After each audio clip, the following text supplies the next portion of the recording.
you can call it a perfect day. Your first final here, Yeah. the spot of #1 in the world. How do you feel?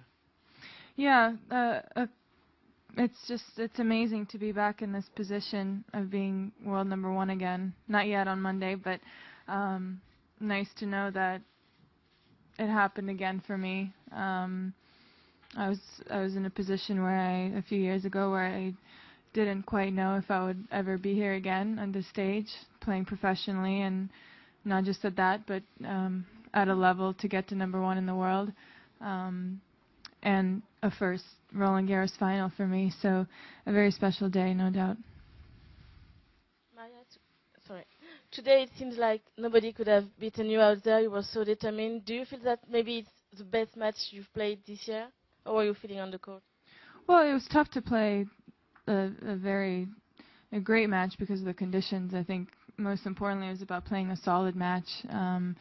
I think patience was very important today because in conditions like this, no matter how good you're playing or bad, so many things equal out, and if you get frustrated by a few mistakes, it can let you down. So, and I was also facing a tough opponent who's given me a lot of trouble in the past. So, I was really happy that I was able to win in 2 sets today.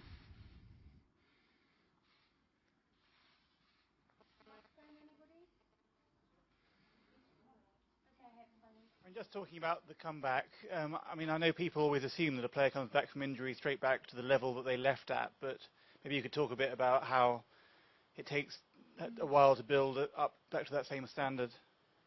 Yeah, those are exactly what you said, assumptions, and it's a long road back. It's a long process. It's a lot of days of frustration and uncertainty, not knowing if you'll ever get there, not knowing how much you want it, not knowing whether it will be a moment like that for you again.